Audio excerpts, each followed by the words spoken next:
Chiropractic है क्या, इस हवाले से जो है प्रोग्राम में हमें ज्वाइन किया है chiropractic doctor Asad Mirza. Sir welcome to the show. जी वेलकम जी। सर सबसे पहले ये बता दें कि कायरोप्रैक्टर का मतलब क्या है। कायरोप्रैक्टिक का मतलब है डन बाय हैंड, जो इलाज हाथ से किया जाए आपकी ऑल बॉडी पेन्स को करने के लिए, आपकी स्पाइन को, आपके जॉइंट्स को मैनिपुलेट करके, एडजस्टमेंट करके आपकी तमाम बॉडी पेन्स को दूर किया जाए, उसको कायरोप्रैक्टिक बोलते हैं। ठीक है। अच्छा, कायरोप्रैक्टिक का इलाज जो है वो इसमें किस तरह से हम इलाज जो है करते हैं? कायरोप्रैक्टर फोकस करता है आपकी बोन्स में, आपकी स्पाइन में, आपकी नर्वस सिस्टम में, ताकि ट्रीट किया जाए आपके मसल्स को, आपके टेंडन्स को, आपके लिगामेंट को, आपके डिस्क को, आपके जॉइंट्स को, आपकी ऑल बॉडी पेन्स को। जी ठीक है। सर एक ये चीज भी होती है ना, बहुत से लोगों को कंफ्यूजन है फिजियोथेरेपी में और कायरोप्रैक्टिक में कि ये इसका क्या मतलब लिंक है, ये किस तरह से डिफरेंट है? देखिए, फिजियोथेरेपिस्ट मेन अपना फोकस रखते हैं आपकी मसल्स, आपकी नर्व कंप्रेशन को थ्रू एक्सरसाइज और आपकी स्ट्रेचिंग के जरिए। कायरोप्रैक्टर मेन फोकस करता है आपकी रूट कॉज के ऊपर, आपकी स्पाइनल कॉर्ड के ऊपर। लेट्स से कि किसी को अगर गर्दन दर्द है या बैक एक है, तो हम उसकी रूट कॉज में जाते हैं कि आपकी स्पाइनल कॉर्ड में क्या वजह बनी जिसकी वजह से कोई स्वेलिंग आई है, मसल स्पैज्म हुआ है या कोई डिस्क बल्ज हुई है। लेट्स से कि अगर गर्दन से दर्द हाथों में, कंधों में ट्रेवल कर रहा है, तो कोई ना कोई नर्व कंप्रेशन के बायस बना है। तो हम आपकी रूट कॉज को देखते हैं ताकि उसकी नर्व कंप्रेशन को, मसल स्पैज्म को दूर किया जा सके। जी ठीक है। इसमें मेडिसिन जो है वो यूज नहीं कर रहे होते, तो बगैर दवाइयों के जो है ये इलाज किस तरह से मुमकिन है? देखिए, ये एक non invasive drug less approach है जिसमें हम without medicine and without surgery patient को ट्रीट करते हैं। हमारा मेन फोकस आपकी सिम्टम्स के ऊपर नहीं होता। अगर आपको मेन सिम्टम्स आपकी पेन है, अगर कोई पेन के लिए जाता है, तो हमारा मेन फोकस होता है कि ये पेन ओरिजिनेट किधर से हुई, इसका कॉज क्या है। तो कॉज हम आपकी लेट से कि गर्दन दर्द है, कमर दर्द है या नी की पेन है, तो हम उसमें कायरोप्रैक्टर जो होते हैं आपके मेन सोर्स को देखते हैं। हालांकि बहुत ज़्यादा ये मशहूर हुआ है कि कायरोप्रैक्टर से इमीडिएटली बहुत रिलीफ मिल जाता है, जो कि दुरुस्त है, बट उसमें हम आपकी रिलीफ के साथ साथ आपकी मेन कॉज के ऊपर भी काम करते हैं कि आपकी ओरिजिनल प्रॉब्लम क्या आ रही है। जैसे आप बात कर रहे हैं इलाज के हवाले से कि आप मेन कॉज पे जाते हैं, ये भी मुझे बता दें कि क्या कायरोप्रैक्टर जो ट्रीटमेंट है उससे तमाम अमराज जो है इनका इलाज मुमकिन है? जी एग्जैक्टली। आपकी ऑल बॉडी की जितनी भी प्रॉब्लम्स हैं वो बिल्कुल ट्रीटेबल होती हैं, बट इट डिपेंड्स कि पेशेंट किस स्टेज पे हमारे पास आ रहा है। कि अगर तो गर्दन दर्द है या सर दर्द रह रहा है, लेट्स से कि जिस तरह किसी को माइग्रेन का इशू हुआ, चक्कर आ रहे हैं, नींद ना आने के इश्यूज हैं, स्ट्रेस के इश्यूज हैं, एग्जाइटी के इश्यूज हैं, तो इट्स मीन कि उसकी सर्वाइकल C1 के साथ इशू आ रहा है, नेक के ऊपर प्रॉब्लम आ रही है, तो उसमें हम उसकी सर्वाइकल की एडजस्टमेंट करके, मैनिपुलेशन करके आपके ब्लड फ्लो को बेहतर किया जाता है। जैसे ही आपका ब्लड फ्लो इन्हांस होता है सर्वाइकल एडजस्टमेंट से, तो आपके सिम्टम्स बेहतर होना शुरू हो जाते हैं। जी ठीक है। बहुत से लोग जो है ना, हम देखते हैं हमारे बुजुर्ग जो हैं ज्यादातर उनको बैक पेन हो रहा होता है या उनके घुटनों में बहुत ज्यादा मसला हो रहा है, तो इसका इलाज किस तरह से जो है वो किया जाता है? आजकल तो ये जो आप कह रही हैं कि बुजुर्ग, आजकल तो हमारे पास क्लिनिकल प्रैक्टिस में 15-15 साल के बच्चे भी आ रहे हैं। वो तो है, मैं बस एक फैक्टर के हवाले से जानना चाहती कि मतलब जो बुजुर्ग हैं उनका किस तरह से हम इस तरह से इलाज कर सकते हैं, फिर उसके बाद बच्चे सबसे पहले तो हमें फोकस रखना पड़ता है बुजुर्गों में कि क्लिनिकल एग्जामिन के बाद हम ये डिसाइड करते हैं कि डायबिटीज है, हार्ट इशू है, बोन्स कितनी ज्यादा कमजोर हो चुकी हुई हैं। तो सबसे ज़्यादा तो पहले हमें फोकस करना पड़ता है उनकी बोन्स को मजबूत करने के लिए, और साथ फिर देखना पड़ता है कि मसल स्पैज्म के इश्यूज हैं, डिस्क बल्ज के इश्यूज हैं, जॉइंट रिड्यूस हो चुके हुए हैं उनके बीच में जो लिगामेंट है नी पेन के लिए, तो उसके मुताबिक फिर हम उनका इलाज, एक प्रॉपर प्लान ऑफ ट्रीटमेंट देते हैं। ठीक है, ठीक है। असद मिर्जा साहब, हमारे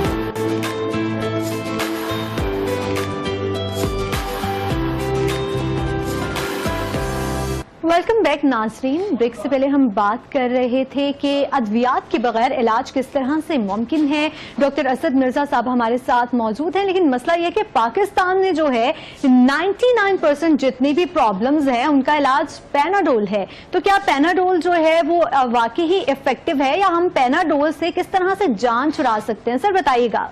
देखिए, जो मेडिसिन हैं, जो हम पेन किलर्स खाते हैं, वो हम लोग तो अट्यून हुए हैं उनके ऊपर के फौरी तौर पे पेन रिलीवर के तौर पे हमें काम दें। जिस तरह कि आपकी सर दर्द हो गया, मिग्रेन हो गया, आपकी चक्कर आना, नींद का ना आना, स्ट्रेस रहना, इन सारे इश्यूज़ के लिए हमारे घर में तो एनी टाइम मेडिसिन पड़ी होती हैं। तो सबसे पहले तो इस चीज़ के ऊपर फोकस होना चाहिए कि हम जो डॉक्टर की तरफ अप्रोच कर रहे हैं, भाग रहे हैं, कि ये इशू आ क्यों रहे हैं, इसके कोर इश्यूज़ क्या हैं। आपकी पीछे से ब्लड सर्कुलेशन जो सर्वाइकल से है वो कम हुई है। जब भी आपके चक्कर आ रहे हैं, सर दर्द हो रही है, आधे सर का दर्द है, मिग्रेन है, तो इट्स मीन कि आपकी सर्वाइकल C1 C2 के ऊपर कोई ना कोई कंप्रेशन नर्व के ऊपर आ रही है, जिसकी वजह से ब्लड सर्कुलेशन प्रॉपर नहीं जा पा रही, और उसके सिम्टम्स के ऊपर आपको ये रिएक्शन हो रहा है कि आपके सर दर्द या गर्दन दर्द या कमर दर्द या फिर आपके आधे सर का दर्द जो मिग्रेन है, ये इश्यूज आते हैं। बट हम उसको सबसाइड करते हैं सिर्फ सिम्टम्स को, कॉज को दूर नहीं करते हैं कि जो पेन आ गई है वो तो आपका सिम्टम आ गया, बट आप उसके कॉज को दूर नहीं करते। तो कायरोप्रैक्टर इसमें आपकी ब्लड सर्कुलेशन को इन्हांस करता है, आपकी सर्वाइकल एडजस्टमेंट करके at the level of C1 C2। जी ठीक है सर, मुझे ये बताइएगा कि इस जो है टेक्निक के थ्रू क्या कोई आंख का भी इलाज मुमकिन है? मतलब कुछ लोगों की विजन भी स्लो होती है या उनके आंखों में भी दर्द होता है, तो कायरोप्रैक्टर उनको किस तरह से ट्रीट करते हैं? जी एग्जैक्टली, आपका क्वेश्चन बहुत ही अच्छा है कि हम जिस वक्त भी आपकी आंखों पे प्रेशर आ रहा है, दर्द हो रही है, तो इट्स मीन कि आपकी ब्लड सर्कुलेशन कम हुई है उस जगह के ऊपर। तो कायरोप्रैक्टर सबसे पहले तो आपकी ब्लड सर्कुलेशन को इन्हांस करता है, जो उसका टारगेट होता है कि आपकी स्पाइनल मैनिपुलेशन, आपकी सर्वाइकल एडजस्टमेंट करके आपकी ब्लड फ्लो को इन्हांस करता है, और उसके साथ साथ ही आपके सिम्टम्स में भी आपको रिलीफ मिलना शुरू हो जाता है। अच्छा, एक हमारा अमूमन मर्दों में तो ये मसला है ही है, लेकिन खवातीन का ये बहुत मसला है, उनके बालों जो है ना, बालों का बहुत ज्यादा मसला रहता है, हेयर फॉल बहुत होती है। तो क्या कायरोप्रैक्टर्स जो हैं वो इस चीज को भी डील करते हैं? बालों का गिरना कम हो सकता है, उसमें खूबसूरती आ सकती है? एग्जैक्टली मैम, बिल्कुल एग्जैक्टली। आपकी सर्वाइकल C2 से हम आपकी एडजस्टमेंट करके आपकी जो ब्लड फ्लो है उसको इन्हांस करते हैं। जैसे ही ब्लड फ्लो इन्हांस होगा, आपके जिस्म का हर ऑर्गन रिस्पॉन्ड करना शुरू कर देगा। जी ठीक है, बात तो हम कर ही रहे हैं इन सारी चीज़ों के हवाले से। जैसे आपने चक्कर की बात भी कर ली कि कुछ लोगों को चक्कर भी बहुत ज़्यादा आ रहे होते हैं, और मुझे ये बता दें कि सबसे बड़ा मसला ख़वातीन का बालों के अलावा जो है वो स्किन है। स्किन पे शाइन नहीं है, वो ग्लो नहीं है, तो क्या स्किन के जो इश्यूज हैं उनको भी कायरोप्रैक्टर डील करते हैं?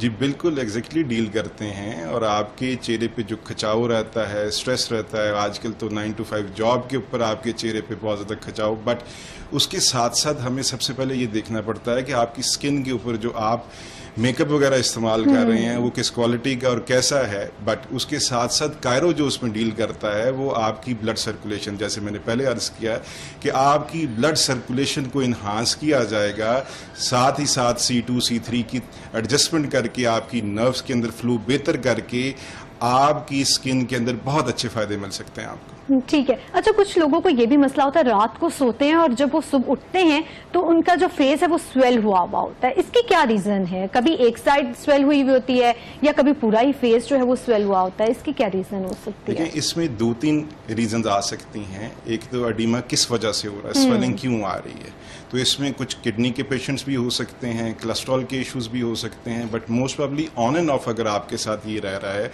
और चेहरे पे ही रह रहा है, तो इट्स मीन कि कहीं ना कहीं ये इन्फ्लेमेशन कॉज क्यों हो रही है, तो अंदर कहीं ना कोई नर्व पिंच हो रही है, दब रही है, जिसकी वजह से खून प्रॉपर नहीं जा पा रहा।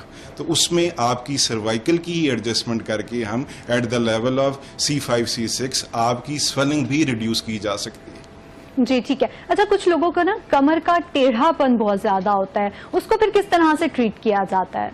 कायरो का मेन फोकस ही कायरोप्रैक्टर का होता है कि आपकी स्पाइन की अलाइनमेंट की जाए, आपके लिडोसिस कर्वेचर को प्रॉपर अपनी जगह पे लेके आया जाए।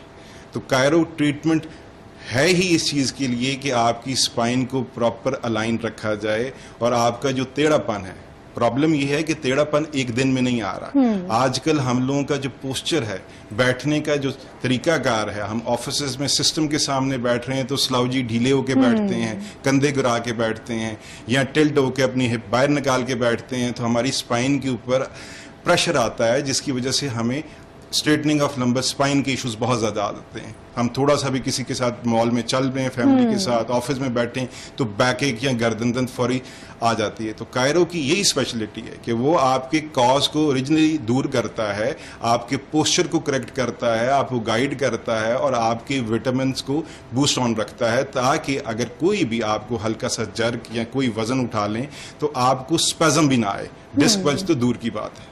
अच्छा, ये ट्रीटमेंट कितनी देर में जो है वो किया जाता है, मतलब कितना टाइम लगता है इस प्रॉब्लम को ट्रीट करने के लिए? देखिए, इसमें डिपेंड करता है। अगर तो आप स्पैज़म के लिए आए हैं, जिसको चुक नॉर्मली हम बोलते हैं, जो मसल्स की हद तक ही रहता है, उसमें तो आपको इमीडिएटली 1-2 सेशन में ही रिलीफ मिल जाएगा।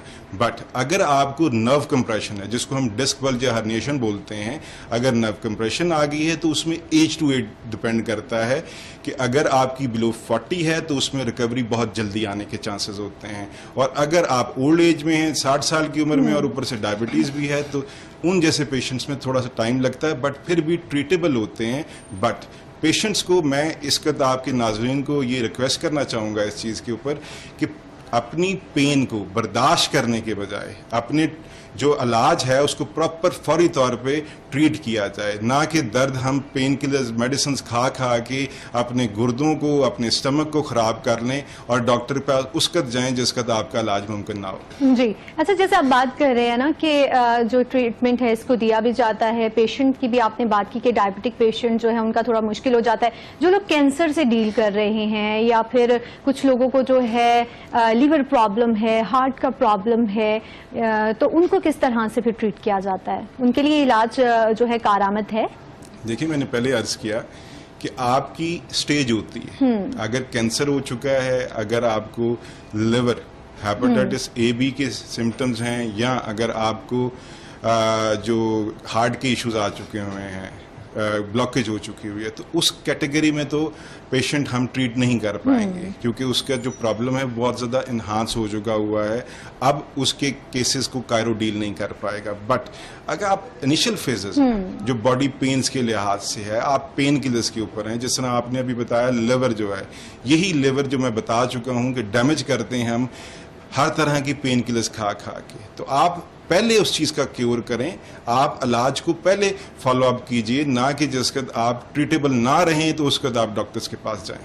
जी, अच्छा, हमने ओल्ड एज की बात कर रहे थे इससे कबल, तो ये बताइएगा कि किस एज तक जो है ये इलाज जो है बुजुर्गों का वो हो सकता है, क्योंकि बोन्स जो हैं वो वीक हुई हुई होती हैं, तो उनको किस तरह से फिर आप ट्रीट कर रहे होते हैं? समटाइम ऐसा होता है कि कुछ लोगों को एंकल इशू भी हो जाता है, जो टखना है वो निकल जाता है, बुजुर्ग हैं उनको सही तरह से नजर नहीं आ रहा होता, गिर भी जाते हैं, तो फिर किस तरह से आप ट्रीट करते हैं? देखिए, कायरोप्रैक्टर का मेन फोकस ही यही होता है कि वो आपकी बोन्स मजबूत करते हैं। अब हड्डियां जो हैं आपकी, सबसे ज़्यादा रिच अमाउंट इसमें विटामिन डी और कैल्शियम है, बट हमारे यहाँ इधर प्रॉब्लम ये है कि हम कमरों की हद तक महदूद रह गए हुए हैं। हम सनलाइट एक्सपोज नहीं करवाते अपने जिस्म के साथ। पाकिस्तान तो बड़ा इस चीज़ के ऊपर अल्लाह का शुक्र है कि every day is a Sunday, हमें हर दिन सूरज मिल जाता है, बट फिर भी हम कमरों की हद तक महदूद रह गए हुए हैं, ना हमारा एक्सपोजर पाक तक रह चुका हुआ है। तो हमें अपना विटामिन डी और कैल्शियम लेवल को बूस्ट ऑन रखना चाहिए। हम पेशेंट्स को जो ओल्ड एज में आते हैं, हम उनकी हड्डियों को मजबूत करते हैं, और उसके साथ साथ उनकी जो अलाइनमेंट है स्पाइन की, बेशक जॉइंट्स की है या बेशक आपकी स्पाइन की है, तो उसको अलाइन करते हैं और वर्टेब्रास को अपनी जगह पे लेके आते हैं और आपकी डिस्कों को अपनी जगह पे लेके आते हैं, और अल्टीमेटली उस जगह का जो ब्लड का फ्लो है वो इन्हांस होना शुरू हो जाता है और पेशेंट के सिम्टम्स रिड्यूस होना शुरू हो जाता है। अच्छा, इसके साथ साथ जैसे आपने बात की ना कि विटामिन डी वगैरह हमें सप्लीमेंट्स कौन से सजेस्ट करेंगे, और ये भी बता दें कि आप लोग स्पेसिफिक कोई ऐसे सप्लीमेंट्स हैं जो पेशेंट्स का जब इलाज हो रहा होता है ड्यूरिंग ट्रीटमेंट जो है फिर उनको आप रिकमेंड करते हैं? देखिए, हम एडवाइस करवा देते हैं आपको, जो बोन से रिलेटेड सबसे ज़्यादा विटामिन जो फॉलो अप रखने चाहिए पेशेंट्स को, वो विटामिन डी एंड कैल्शियम है। ये तो 40 साल तक के जो पेशेंट्स हैं उनको विटामिन डी और कैल्शियम अपना बूस्ट ऑन रखना चाहिए, और इसके साथ साथ अगर ओल्ड एज या डायबिटीज़ में आ गए हैं तो विटामिन B12 भी आपको इसके साथ साथ अपना बूस्ट ऑन रखना चाहिए। जी। अच्छा, जैसे आजकल फिजिकल एक्टिविटी कम हो गई, बहुत सारे लोग जो हैं वो ई कॉमर्स वगैरह और ये सारी चीजें कर रहे होते हैं, ऑनलाइन वर्क कर रहे होते हैं, तो उनके लिए कोई ऐसी एक्सरसाइज जिसको वो करने के बाद जो है उनका जो ये सिस्टम है प्रॉपर वो एक्टिव रहे? देखिए, अगर तो आपको घर में किसी वक्त भी कोई इशू आ जाता है और आप बहुत ज्यादा लैपटॉप पे, आप मोबाइल पे रात को लेट कर मोबाइल यूजेज भी एक बहुत बड़ी प्रॉब्लम बन गई है हमारी, तो आप अगर घर में रात में किसी टाइम पे भी आपको प्रॉब्लम आ गई है तो फॉर द टाइम बीइंग, अगर आप डॉक्टर पे उस टाइम नहीं अवेलेबल कोई कायरो, तो आप हीटिंग पैड यूज कर सकते हैं, गर्माइश ले सकते हैं। आप कोई भी घर में बॉटल गर्म करके पानी की उसको टकोर कर सकते हैं उस हिस्से की, ताकि फॉर द टाइम बीइंग उस एरिया की जो स्वेलिंग है वो रिड्यूस हो जाए और आपकी ब्लड सर्कुलेशन इनहांस हो जाए। बट इसके साथ साथ इधर एक चीज़ ऐड करना चाहूँगा जो हमने अपनी क्लिनिकल प्रैक्टिस में बहुत ज़्यादा देखी है कि जब भी पेशेंट घर में कोई, आजकल ऑइंटमेंट आती हैं पेन रिलीफ के लिए, तो वो लगाते हैं और उसके ऊपर हीटिंग पैड भी यूज़ कर लेते हैं, तो वो ब्लिस्टर कॉज करता है। तो आपने इस चीज़ का ख्याल रखना है कि ऑइंटमेंट का तो ऑलरेडी अपना थर्मल इफेक्ट जा रहा है, तो जब भी आप हीट लें तो आपने पहले हीट लेनी है 10 से 15 मिनट मैक्सिमम, और उसके आधा घंटा वेट करने के बाद आप ऑइंटमेंट इस्तेमाल कीजिए ताकि आपको छाला ना बन सके। जी, ठीक है। जैसे आपने बात की ना कि सप्लीमेंट्स वगैरह रिकमेंड भी करवा दिए जाते हैं, तो कोई ऐसी स्पेसिफिक फूड, किस तरह की डाइट हमें लेनी चाहिए ताकि जो हमारे बॉडी का सिस्टम है वो ठीक रहे, ब्लड का फ्लो है वो बेहतर रहे? देखिए, सबसे पहले तो आपको ये मैं कहूँगा कि आपका जो खालिस फूड है जिसमें दूध शामिल है, जिसमें आपके जो ये फास्ट फूड है वो अवॉइड कीजिए। अपनी जो आपका जो दूध है उसके ऊपर बहुत ज़्यादा फोकस रखिए, अपनी डेली डाइट में दूध का इस्तेमाल ज़रूर कीजिए जो कैल्शियम है आपका, और उसके साथ साथ फ्रूट का इस्तेमाल बहुत ज़्यादा रखिए अपनी डाइट में। और आप ये जो फास्ट फूड, जो बादी चीज़ें हैं उनको अवॉइड कीजिए पेन से बचने के लिए। अच्छा, मेरा यहाँ पे क्वेश्चन है कि बहुत सारे लोगों को जैसा मिग्रेन होता है, सर दर्द हो रहा है, बैक पेन हो रही है, तो वो पेन किलर्स का बहुत ज़्यादा इस्तेमाल कर रहे होते हैं। तो इस हवाले से ये बताइएगा कि मतलब पेन किलर्स किस हद तक हम ले सकते हैं, कितनी जो है स्पेसिफिक अमाउंट तक? बहुत सारे लोग ऐसे होते हैं कि पूरा वीक है जी, हमारा हेक्टिक डे गुजरा है और पूरा वीक बिजी है, डॉक्टर के पास जाने का टाइम नहीं है, पेन किलर्स लिए जा रहे हैं हम अपने आप को ताकि हम थोड़ा सा पुरसकून हो सके, उस दर्द तकलीफ से आराम मिल सके। तो इस पर क्या कहेंगे आप, और कैसी टेक्निक जो है अपनाई जाए ताकि जो है हम रिलीफ हासिल कर सके? देखिए, इसकी रूट कॉज देखनी है कि अगर तो डेली रूटीन आपकी हेक्टिक है, बहुत ज्यादा ऑफिस वर्क या बिजनेस आपका बहुत ज्यादा हेक्टिक है, तो वो स्ट्रेस लेवल को भी कम किया जाए। पहले तो जो स्ट्रेस लेवल है वो भी आपका विटामिन डी डेफिसिट करता है।